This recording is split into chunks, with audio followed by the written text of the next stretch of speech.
Pauta de análisis. Información desde todos los ángulos.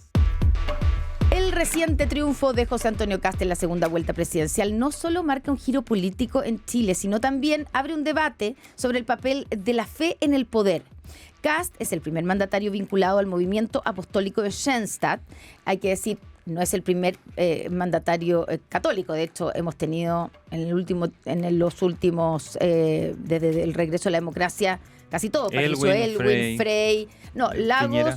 No, y Michelle Bachelet tampoco. Pero Sebastián Piñera son católicos y abiertamente confesando su fe. Pero no habíamos tenido a alguien de este movimiento, que es un movimiento del cual vamos a aprender y a saber, y esto ha puesto en el centro de la conversación pública una espiritualidad que con sus convicciones religiosas podrían influir en la forma en que se hace gobierno. Desde sus primeras palabras dedicadas a Dios antes que a su equipo político, la pregunta es inevitable. ¿Qué significa para Chile que la fe deje de ser un accesorio y se convierta en el motor del destino presidencial? Joyce Figari nos trae este tema y nos va a iluminar, usando las palabras. La jerga religiosa, digamos. Iluminar el camino, Joyce. Hola, Joyce, buenos de nuevo. días nuevamente, ¿cómo están? Bien. Claro, el triunfo de José Antonio Kast en esta segunda vuelta presidencial, que fue ya hace un par de semanas, ha puesto bajo el foco público no solo su programa de gobierno, sino también su profunda identidad religiosa, ¿no? Kast es el primer mandatario perteneciente al movimiento apostólico de Schoenstatt, como decían ustedes, lo que representa el ascenso al poder de una espiritualidad que combina la formación de élites con una devoción mariana de raíces alemanas. Las primeras palabras del presidente electo no fueron precisamente para sus asesores ni para su partido, sino que para Dios, donde expresó que nada es posible si no tuviésemos a Dios. Y para el sucesor de Gabriel Boric, la fe no es precisamente un accesorio, sino que el motor que mueve los engranajes del destino. Esta arquitectura espiritual, debemos decir, comenzó a construirse gracias a su hermano mayor, Miguel Kast, quien le abrió las puertas de Schoenstatt, un movimiento que nació... Recordemos, Miguel Kast fue ministro, o de plan en esa época se llamaba, de Pinochet. Claro, y también estuvo en el Banco Central y pertenece a este movimiento que nació hace relativamente poco, en 1914, cuando el sacerdote alemán José Kentenich decidió fundar una renovación apostólica a orillas del Rin, justo cuando el mundo atravesaba la Primera Guerra Mundial, y aquel pequeño rincón en Renania-Palatinado, cerca de las fronteras de Luxemburgo y Bélgica, daría nombre a una corriente que hoy abraza más de 100 países y que tiene en Chile uno de sus bastiones más relevantes. Nos preguntamos, por supuesto, qué es el Schoenstatt. Ni congregación cerrada ni jerarquía rígida. El Schoenstatt es la autonomía de los laicos llevada al altar. Su propósito es que los ciudadanos comunes realicen tareas propias de las órdenes religiosas sin la necesidad de vestir ciertos hábitos. O sea, claro, no es que exista, no es una congregación... no sé, como los jesuitas, por ejemplo, sino que por eso se habla de movimiento, porque no es un movimiento, y es un movimiento laico. Sí, tal cual. Ahora, ¿existen igual los sacerdotes de Schoenstatt? Sí, de todas maneras. Sí, existen. De todas maneras, pero claro, lo que los caracteriza en el fondo es que aunque conviven con sacerdotes y con hermanas de María, que son mujeres consagradas, que parecen monjas, pero que técnicamente no lo son porque no toman votos tradicionales, el corazón de este movimiento palpita en sus ramas laicas, como adelantaba la Connie. Según se lee, de hecho, en la página web, Schoenstatt es un movimiento apostólico de renovación nacido en el seno de la Iglesia con un marcado carácter mariano. Recordemos que ser mariano en la Iglesia Católica es ser devoto y seguidor de la Virgen María, y es importante destacar que es un movimiento dentro de la Iglesia Católica y por lo tanto sigue sus lineamientos. Hablan y se refieren a María como la mater. La mater, claro. Sí, la mater. De hecho, en Chile los teólogos dicen que hay miles, o sea, serían unas pocas familias las que son del movimiento apostólico Schoenstatt. Hablamos de 1000 familias más o menos, no es más que eso. La pregunta que muchos se hacen, de hecho, es que si es que se parece al Opus Dei, y al igual que el Opus Dei, Schoenstatt comparte un rigorismo moral y sexual inquebrantable, además de una fuerte implantación de las élites económicas y profesionales. Sin embargo, tienen diferencias que son totalmente vitales, sin el peso de la culpa. Por ejemplo, Schoenstatt es más luminoso, entre comillas, en su pedagogía, es decir, es conservador, pero evita el tono de culpa. Y tan propio del Opus Dei. Claro, y más relajado en su disciplina. Según el teólogo Cristian Borgoño de la Universidad Católica, Schoenstatt es menos directivo, más heterogéneo que el Opus Dei, lo que se traduce en una mayor diversidad interna. Y mientras el Opus Dei tiene una orientación clara hacia la satisfacción del trabajo, Schoenstatt se centra en la espiritualidad mariana sin imponer tareas específicas. Menos rígido, entonces, vamos a ver, y desde lo ritual, no sé si se ve también menos trascendente en cuanto a lo ritual eucarístico, por decirlo de alguna manera. Claro. No vamos a ver tanto de eso, al parecer. No es más una forma de vida. Es una forma de vida, claro, totalmente. Y lo que dice el teólogo Cristian Borgoño de la Universidad Católica, específicamente en esta conversación que tuvimos, es que lo que uno pudiese esperar del presidente electo es que, en el fondo, la capilla, por ejemplo, que está dentro de la moneda, se transforme en un espacio que acompañe a los trabajadores de la moneda. Hasta ahora hemos visto más bien como un descuidado, por así decirlo, de la capellanía católica dentro de la Iglesia de la Moneda. Nicolás Viel fue, de hecho, lo tuvieron que sacar en su momento en el gobierno de Gabriel Boric, y en el fondo los capellanes trabajan ad honorem. En el fondo ellos dicen en el momento en que ellos pueden estar para ciertas misas, por ejemplo, ciertos actos que son relevantes.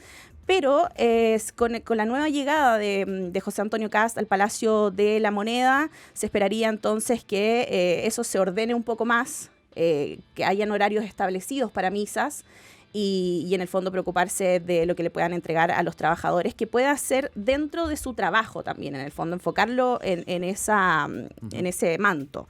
La influencia política es limitada. Según nos cuenta el teólogo de la Universidad Católica, sostiene que la pertenencia de Schoenstatt no es determinada la disciplina partidaria ni la negociación política. Su impacto sería más visible, por ejemplo, en ámbitos personales, como lo hemos conversado, como en la educación familiar, no en decisiones políticas. Dice que de hecho no cree que el presidente schoenstattiano sea un elemento diferenciador en su forma de entender la disciplina partidaria, y hasta la elección de Kast solo un miembro de este movimiento católico había ocupado un alto cargo en Chile, como lo decíamos, Miguel Kast, quien se desempeñó como ministro y presidente del Banco Central durante la dictadura de Augusto Pinochet. La pregunta es... Nadie más, ¿eh? Estaba pensando, pero no ocupó un cargo, pero la madre del presidente Gabriel Boric pertenece también al movimiento de Schoenstatt. Yo sé que no ocupó ningún cargo, pero también tienen eso en común. Yo me imaginaba que cuando el presidente Gabriel Boric recibió en la moneda a José Antonio Kast, que todos nos preguntamos, ¿de qué estarán conversando? Claro. ¿Qué conversarán? Uno trata de sacar también las cosas que tienen en común. Ya, con la entonces yo dije, de repente van a hablar de Schoenstatt, porque para el presidente Gabriel Boric, que es una persona que no ha, digamos, no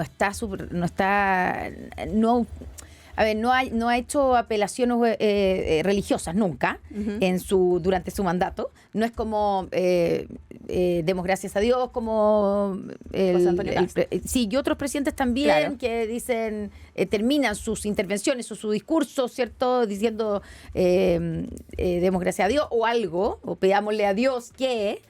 lo hacía Sebastián Piñera, lo hacían otros presidentes, en el caso de Gabriel Boric no, pero tiene la cercanía que su propia madre pertenece al movimiento religioso de Schoenstatt, y tiene en su casa, ¿cierto? Está la mater, un altarcito donde está la mater, y ella en las pocas entrevistas que dio ha dicho que le pedía siempre que iluminara, la mater le pedía que iluminara tanto a su hijo en la presidencia como en el caso de ella, las decisiones que tenía que tomar. Sí, es bastante emocionante, por así decirlo, este altar que tiene la madre de Gabriel Boric en su casa, porque tiene fotos, por ejemplo, de personas fallecidas de su familia, y en ese caso está la madre de la mamá de Gabriel Boric, la abuela de Boric, quien en su momento, cuando Boric era chico, había dicho que iba a ser presidente. Entonces, claro, se conjuega con todo esto de que le pide a la mater también que ilumine su camino, etcétera.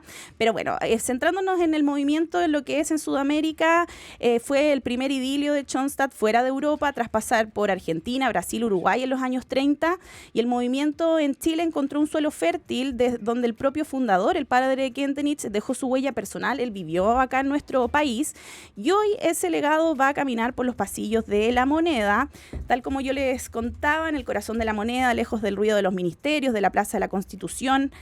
Hay un rincón de silencio que ha sobrevivido incluso a terremotos, a bombardeos, al paso implacable de los siglos, me refiero a la capilla de Palacio, un espacio que nació en los planos originales del italiano Joaquín Toesca y desde su inauguración en 1805 ha sido el refugio espiritual de quienes sostienen el timón en nuestro país. Hay algunos datitos interesantes.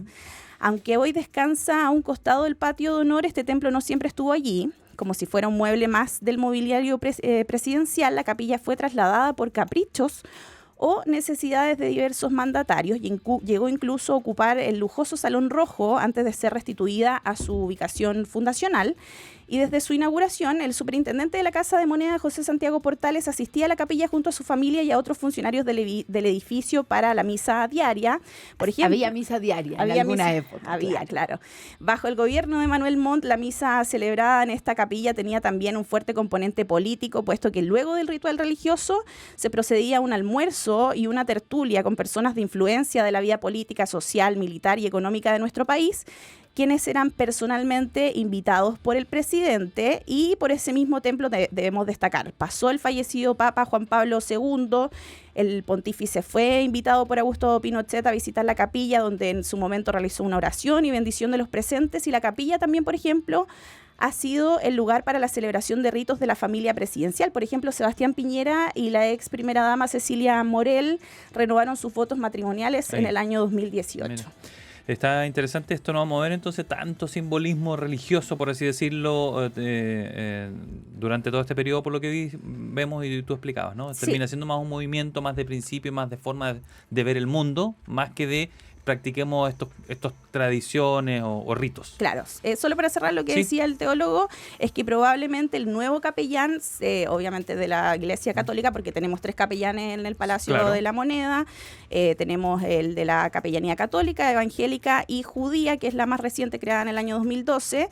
Según Borgoño, estos sacerdotes van a tener un bajo perfil. Bien. Los de Schoenstatt tienen poca exposición mediática, aunque con ciertos reconocimientos en círculos católicos. El rol del capellán se enfocaría en atender a los funcionarios católicos de la Moneda para influir, más que influir en sus decisiones políticas, sino que un camino de guía. Muy bien, interesante lo que nos ha explicado hoy. Se logra aterrizar mucho más fácil qué es lo que es este movimiento Schoenstatt, qué es lo que vamos a esperar, qué no, de cómo se va a practicar y cómo va a volver la religiosidad, quizás estar un poco más presente allí en el Palacio de la Moneda en esta meditación. Muchas gracias, Joyce. Gracias, buenos días. Gracias, Joyce.